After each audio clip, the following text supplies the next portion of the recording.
Hey guys, Antonio here, and I'm just posting a video of my workout just to give you an in-depth analysis of the way I go about doing my training sessions. So, start off with some skipping. I look into mobility, and the key thing with my workouts and just the way I approach them is I look at mobility. So right here, I'm looking at my hip mobility as well as my upper mobility, going through deep squat, making sure I have full range of motion. I'm going to keep my posture throughout. So you can see what I'm doing here with the kettlebell is making sure that I have my thoracic region upright, shoulders retracted. Going on to my rows, all my movements are pretty slow. So for the row, keep the shoulders back, scapula retracted. My pull-up, so again looking at my shoulder blades retracting, get optimal engagement, and then do my pull. And small movements, but they really do make a difference.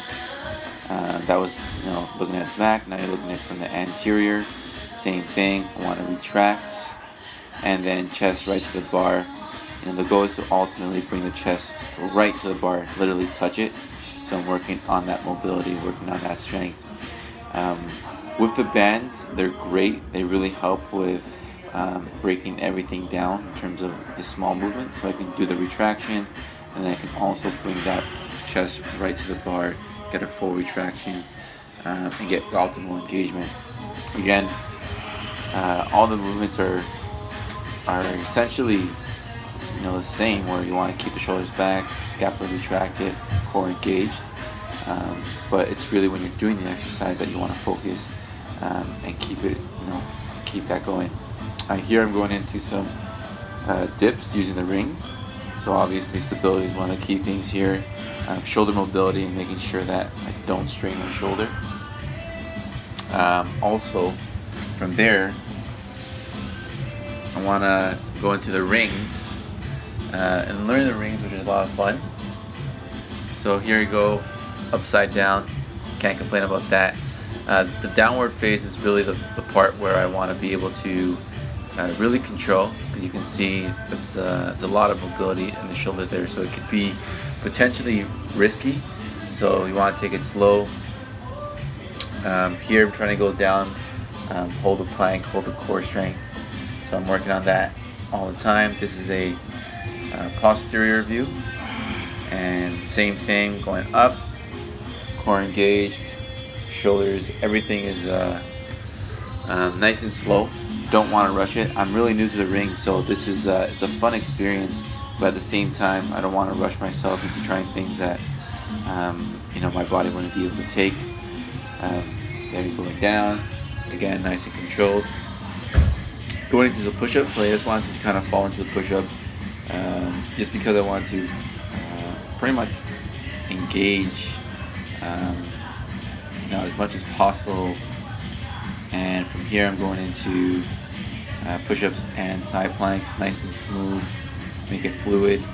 The push-ups, retract, and then going down, taking the load onto the back. Here I go into some rows. These bands are great, by the way. Some great resistance, and nice and slow, shoulders retracted, and then elbows close to the body, pulling back, trying to get that optimal back engagement.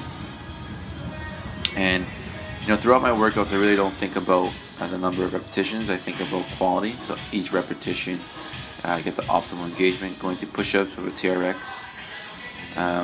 Doing some plyometrics. This was just to throw it in there, adding some spice to the whole thing. Getting some good explosion. And then from here, you'll be jumping over the plyo boxes. When you're doing plyo, it's not something that you just throw into things, but at this point I was just having fun throughout the workout. Here, going through more mobility, added a kettlebell for additional resistance, and it worked out really well. Felt really good stretch, keeping that upward position as I'm going down low, and nice and slow again. Here, single leg split squats, and the focus here is to have that knee alignment. Making sure that my knee doesn't go either inward or outward. and that it's all controlled, and I can take on the weight, engage my glutes, abductors, adductors. Here I go into the stretch.